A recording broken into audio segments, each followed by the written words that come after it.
అవును బావా, మరేం చేస్తాం, కొన్ని కేసులు అలాంటివి వస్తాయి. హేయ్, ఈ కేసు నువ్వెందుకు టేకప్ చేస్తున్నావు? ఈ కేసు గురించి నీకు ఆల్రెడీ తెలిసినట్టే మాట్లాడుతున్నావుంటేనయ్యా. నేను స్టేషన్లో లేనప్పుడు ఇలాంటి కేసులు ఎలా హ్యాండ్ ఓవర్ చేసుకుంటారు? చూడుదేవా, శివ ఇప్పటికీ అధికారంలో ఉంది. నీ ఉద్యోగం ఊడిపోయాక ఇప్పుడు మేకపోతు గాంభీర్యం, బెదిరింపులు అవసరం లేదు.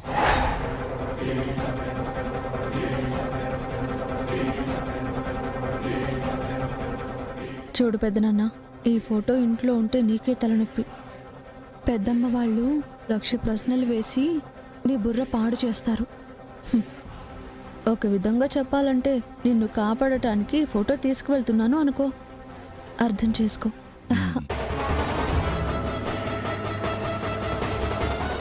శివ, మీ పెదనాన్నకి ఏం చెప్పావు? ఎందుకలా తలూపుతున్నాడు? ఆవేశపడితే ఆరోగ్యం పాడవుతుందని సలహా ఇచ్చినట్టుంది గంగా. అది చెప్పడానికి ఆయనకి నామోషిగా ఉన్నట్టుంది. ఈ ఫోటో మేము తీసుకువెళ్తాం. ఆ ఫోటో మీరెందుకు తీసుకెళ్తారు? చెప్పాను కదా, పోలీస్ కేసుకి సంబంధించింది. మరింకో ఫోటో పెట్టి పొలంలో పూజ ఎవరు చేశారు? ఓ అదా, ఆత్మకి శాంతి కలగాలని పూజలు చేస్తారు కదా, వర్ధంతి పూజలేవో చేసినట్టున్నారు. ఈ ఫోటో ఇక్కడే కాదు, ఎక్కడ పడితే అక్కడ పెట్టేసి రకరకాల పూజలు చేసేసి ఈ కేసుని మలుపులు తిప్పాలనుకుంటున్నారు. అసలు ఏంటా కేసు? అత్త, ఎక్కువ ఆలోచించొద్దు. చూసావా, ఎవరో కావిడొస్తే అమ్మవారని ఎంత కంగారు పడిపోయాడు. అయినా వచ్చినావిడ ఎక్కడుంది? ఇంకెక్కడుంటుంది? ఈ నరుపులకి ఎప్పుడో వెళ్ళిపోయి ఉంటుంది. ముందా ఫోటో ఇవ్వు. బ్రదర్, మాకు కేసుకి సంబంధించిన ఫోటో అన్నాను, మళ్ళీ ఎందుకు అడుగుతున్నావు? అబ్బోడా, పోనై. అవి ఎంత దూరంగా ఉంటే అంత మంచిది. చూసావా, పెద్దనాన్నే చెప్పాడు. ఓకే బ్రదర్, వెళ్ళొస్తాం. ఈయన్ని కొంచెం జాగ్రత్తగా చూసుకోండి. గుండె గట్టిదనుకున్నాను, కానీ భయంతోటే చచ్చిపోయేలా ఉన్నాడు. వెళ్ళొస్తానమ్మా. మంచిదన్నయ్యా.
ఏంటి? అన్నయ్య వదిన వెళ్ళినప్పటి నుండి చూస్తున్నాను. నువ్వు గుమ్మం వైపు ఓ 100 సార్లైనా చూసుంటావు. వీపీ గారు వస్తారనా? అంటే అబ్బో, ఏం తెలియనట్టే. వెంకటపతిరాజు గారు వస్తారనా? ఏయ్, నేను ఆయన గురించి ఆలోచించట్లేదు. నువ్వేంటే అతన్ని తలుచుకుంటున్నావు? నువ్వు ఇంటికి ఎవరో వస్తారని ఎదురు చూస్తుంటే అదలా అనుకుందిలే అక్క. ఆయన తప్ప ఇంకెవరొస్తారు? అనుకోని వర్షంలాగా. మీరిద్దరు ఆపుతారా? నేనెదురు చూస్తుంది ఇంటికి ఎవరో వస్తారని కాదు. నాగవల్లి ఫోన్ చేయగానే అన్నయ్య వదిన హడావిడిగా వెళ్లారు కదా, ఏమై ఉంటుందా అని. అంటే ఆ రోజు నాకు దొరికిన ఫోటోలో ఉన్న ఆవిడకి మనకి ఏదైనా సంబంధం ఉండే అన్నయ్య వాళ్ళు వెళ్ళుంటారంటావా అక్క? ఏమో, అన్నయ్య చెప్పలేదు కదా. శివ వదిన చెప్పింది కదా. అలా చెప్పలేదంటే రహస్యమైన అయ్యుండాలి, లేదంటే పోలీస్ కేసైనా అయ్యుండాలి. అలా అనుకుంటే మరి అన్నయ్య ఎందుకు వెళ్తాడు? చెప్పకపోయినా పర్లేదు, కానీ వరదరాజుల మావయ్య ఇంటికి వెళ్తే ఏం జరుగుతుందో అని భయం. నిజమే అక్క. అక్కడ నాగవల్లి అక్క, తిరుపతత్త తప్ప ఇంకెవ్వరూ మంచోళ్ళు కాదు. అలా ఎందుకంటావే? వీర్రాజు బావ, గోవిందరాజు మావయ్య మంచోళ్లే కదా. పాలల్లో ఉప్పురాయి వేస్తే ఎలా విరిగిపోతాయో అలాగే ఎంతమంది మంచివాళ్ళున్నా ఒక్క చెడ్డవాడుంటే చాలు ఆ వాతావరణం మొత్తం పాడైపోతుంది. దేవరాజ్ బావు గురించేనా మాట్లాడుతుంది? వరదరాజుల మావయ్య ఏం తక్కువ కాదు. అవునక్క, తెలియక అడుగుతున్నాను. అన్నయ్య కూడా పొద్దున డల్గా ఉన్నాడు. ఎందుకంటే అమ్మ తప్పిపోయిన రోజు కదా అన్నాడు. ఆ ఫోటోలో ఉన్నావిడ కూడా అదే రోజు చనిపోయిందనేసి డేట్తో సహా చెప్పింది. ఈ కోణంలో ఆలోచిస్తే మనకేదైనా తట్టొచ్చంటావా? మనమేం పోలీసులం కాదే. శివావదినైతే అర్థమయ్యేలా చెప్పగలుగుతుంది. ముందు వాళ్ళని క్షేమంగా ఇంటికి రానివ్వండి. అవును, అన్నయ్యని చూసేంత వరకు కొంచెం కంగారుగానే ఉంటుంది.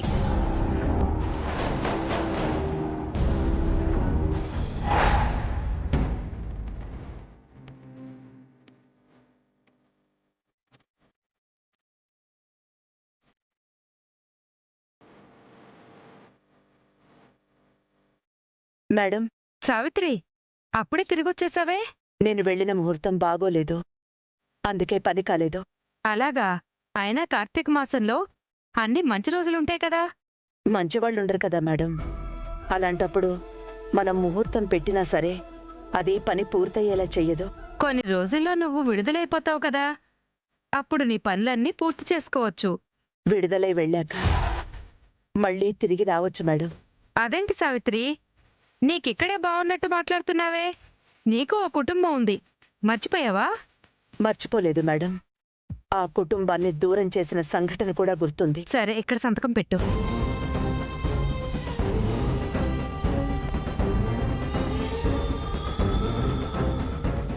ఏంటో సావిత్రి, నువ్వు చూడ్డానికి చాలా మంచిదానిలా కనిపిస్తున్నావు. జైల్లో కూడా అదే రుజువైంది. కానీ ఇన్నాళ్ళు చెయ్యని తప్పుకి శిక్ష అనుభవిస్తున్నావని తెలిసి బాధేసింది. ఇప్పుడు శిక్షాకాలం పూర్తయ్యే ముందు జీవితాంతం ఇక్కడే ఉండిపోతానేమో అంటున్నావు. నువ్వు ఎప్పటికీ అర్థం కావు.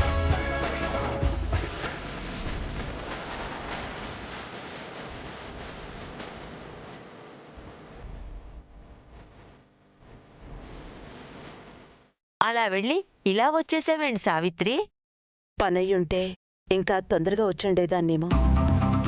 గురి తప్పింది. ఏం పని? నేను భారతిని చంపకపోయినా, భారతి చావుకి నేను కారణం కాకపోయినా శిక్ష అనుభవిస్తున్నాను. చంపిన వాళ్ల సంగతి తేలుద్దామనే వెళ్ళాను. ఇవాళ్ల వాళ్ల రాశిఫలం బావున్నట్టుంది. బతికిపోయారు. భారతిని చంపిందెవరు సావిత్రి? వరదరాజులు.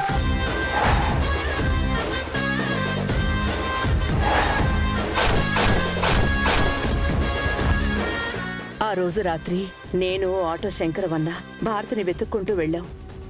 దారి మధ్యలో ఆటో చెడిపోవడం వల్ల నేనొక్కదాన్నే భారతిని వెతుక్కుంటూ వెళ్ళాను.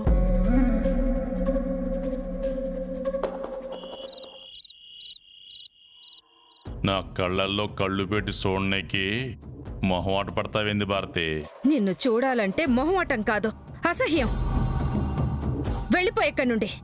నా జీవితంలో నువ్వు లేవనుకున్నప్పుడు నా ఎదురుగా ఉండకూడదు. సదియ్యా, నేనేం చేశానని అట్ట మాట్లాడుతాండావు భారతి? మోసం చేసావు, అన్యాయం చేసావు, దగా చేసావు, అన్నీ నువ్వే చేసావు.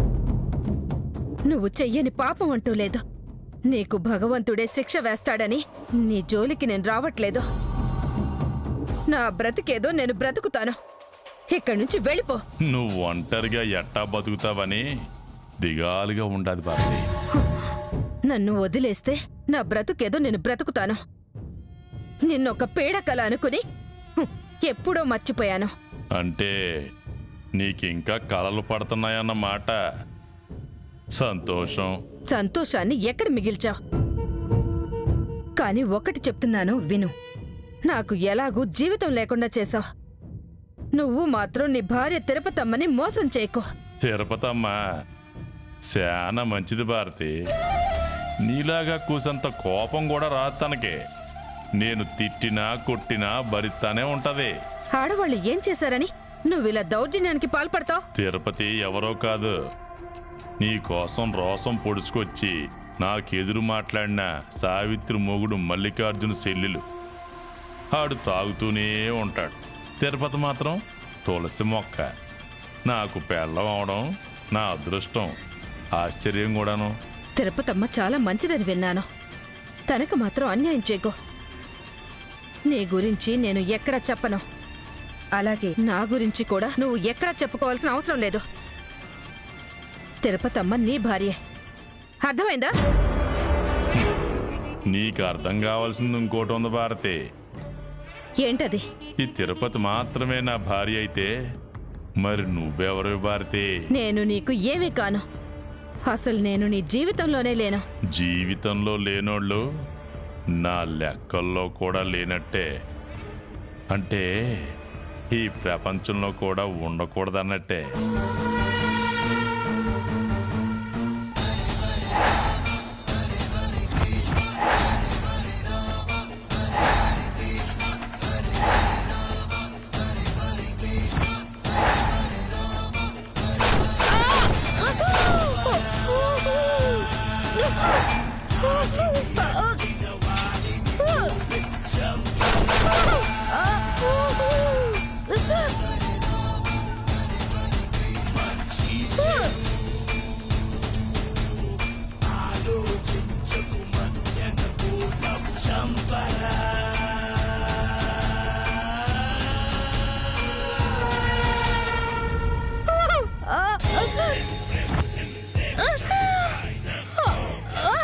భారతి, వయసున్నా నువ్వు నాకు ఉపయోగపడలేనప్పుడు అడవి కాసిన ఎన్నెల్లా ఎన్నాళ్ళని ఉంటావు? నా అనుకునేవాళ్ళు దిక్కు తోచకుండా ఉంటే నాకు చాలా బాధ వచ్చేద్ది భారతి. నువ్వు బతికినంతకాలం నాకు శాపనార్థాలు పెట్టుకుంటూ ఉండాలి కదా. నా గురించి కథలుగా చెప్పుకోవడం, నీ ఉసురు నాకు తగలడం, ఇవన్నీ అవసరమా చెప్పు? అందుకే నీకు పెద్దగా శ్రమ ఎట్టకూడదని చంపేసినాను భారతి. భారతి! భారతి! వదినా, వదినా, భారతి! ఇప్పుడెందుకు వస్తుందో ఏంటో. అయ్యో, భారతి! అరెరెరెరే, ఈ వరదరాజులకు మించిన అదృష్టవంతుడు ఈ ప్రపంచంలోనే లేడనుకుంటా. రాత్రి అయితే సావిత్రి వస్తాదో లేదో అనుకున్నా, కాని వచ్చినది. నిన్ను చంపింది మాత్రం నేనైతే కాదు భారతి. నీ కోసం ఆరాటపడుతూ వస్తుందే నా చెల్లెమ్మ సావిత్రే నీ కడుపులో కత్తి గుచ్చినది. అయ్యయ్యో పాపం కదూ. ఇప్పుడు పోలీసులు వస్తారు, నీ శవాన్ని ఆసుపత్రికి, నీ కోసం వచ్చిన సావిత్రిని జైలుకి తోలుకుపోతారు. ఏం చేస్తాం, అంతా కర్మ.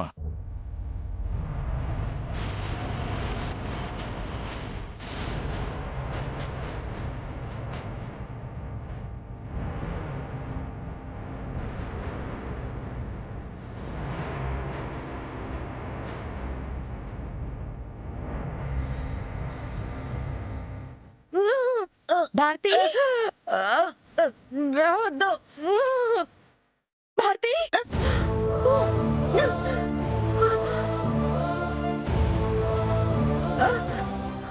భారతి! ఏమైందమ్మా? ఏంటిదంతా? ఈ రక్తం ఏంటి? ఎవరు పొడిచారు? వదినా, ఇక్కడ నువ్వు భారతి! ఉండొద్దు, వెళ్ళిపో. పోలీసులు వస్తున్నారు, వెళ్ళిపో వదినా, వెళ్ళిపో. పోలీసులా? వాళ్ళెందుకు వస్తున్నారు? నువ్వేం చెప్తున్నావమ్మా? నాకేం అర్థం కావట్లేదు. ఎవరు నిన్న అసలు ఇలా పొడిచింది? నీ ప్రాణాలు తీయాలనుకుంది ఎవరు? ఆ వరదరాజులేనా?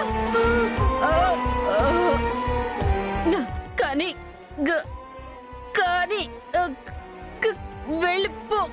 కత్తి. అయ్యో, నువ్వేం చెప్తున్నావు? నాకు అర్థం కావట్లేదు. కత్తి. నీకు శ్వాస ఆడట్లేదా?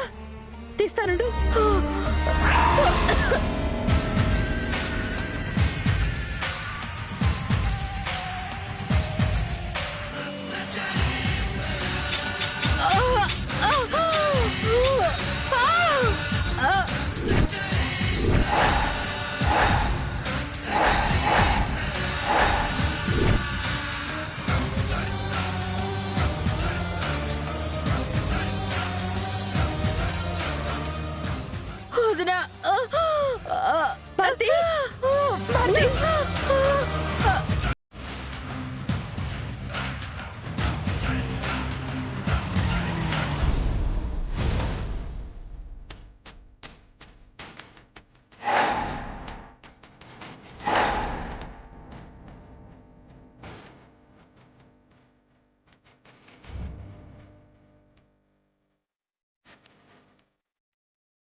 Your under arrest, your under arrest, your under arrest. అది భారతి, భారతి సార్, నేను చంపడం ఏంటి సార్? సార్ నేను చంపలేదు సార్. నువ్వు ఇంకేం మాట్లాడొద్దు. కానిస్టేబుల్స్, ఈవిని అరెస్ట్ చేసి జీబులో ఎక్కించండి. సార్ భారతి, భారతి, అయ్యో సార్, తను నేను చంపలేదు సార్. ఎవరు మీరేం చేసి మాట్లాడొద్దు. నా మీద వెళ్ళండి. వేయాలని చూస్తున్నారు. భారతి,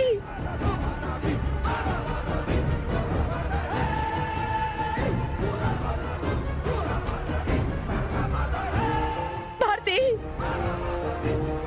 అయ్యో ఏమైంది భారతి? ఏమైంది భారతి? అయ్యో భారతి, భారతి ఏమైంది భారతి? భారతి, భారతి చచ్చిపోయినవా భారతి? మా ఫార్మాలిటీస్ మేము చేసుకుంటాం. మీరు పక్కెళ్ళి కూర్చోండి. వెళ్ళండి, అయ్యో, భారతి వెళ్ళండి, పక్కెళ్ళండి. నా భారతి సార్, భారతి.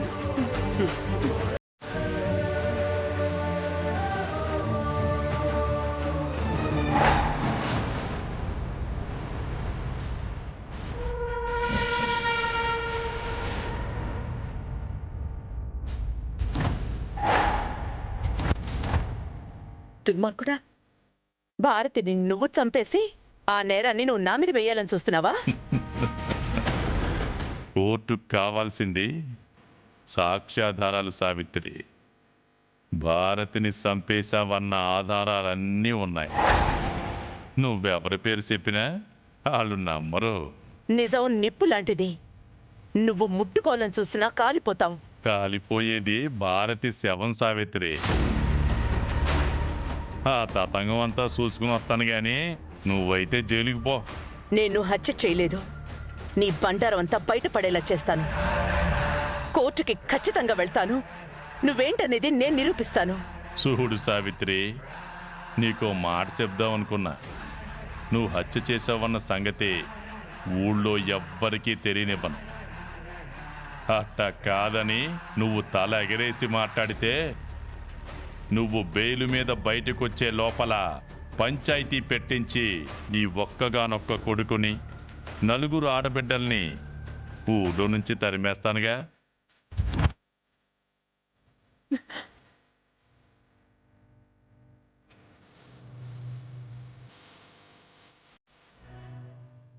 ఇక నీ తాగుబోతు మొగుడంటావా?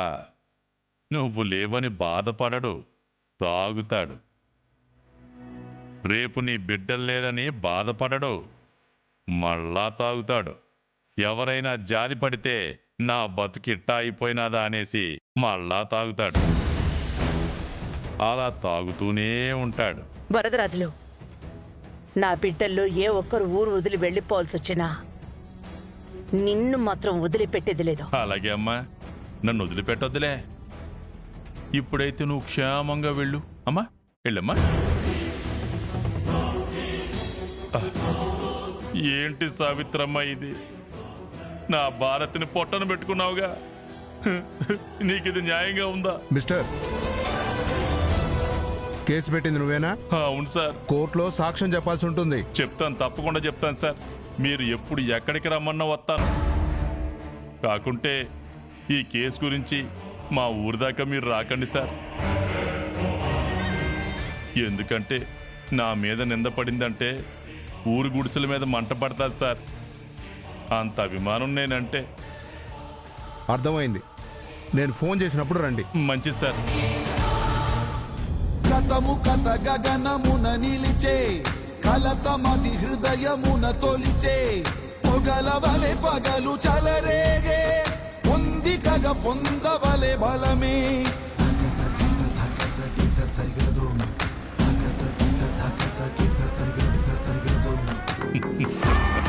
ఇచ్చిన సావిత్రి, నీ పిల్లల్ని నేను ఊరెందుకు దాటిస్తాను? వాళ్ళు ఊళ్ళో లేరని నీకు తెలిస్తే నువ్వెట్టాగైనా సరే జైలు నుంచి బయటకు వస్తావు. అదే వాళ్ళు ఊళ్ళోనే ఉన్నారని తెలిస్తే ఓపిక పడతావు. ఈ లోపు చెయ్యాల్సిందంతా చేసేస్తాను. నీ మీద మచ్చపడేలాగాను చేస్తాను.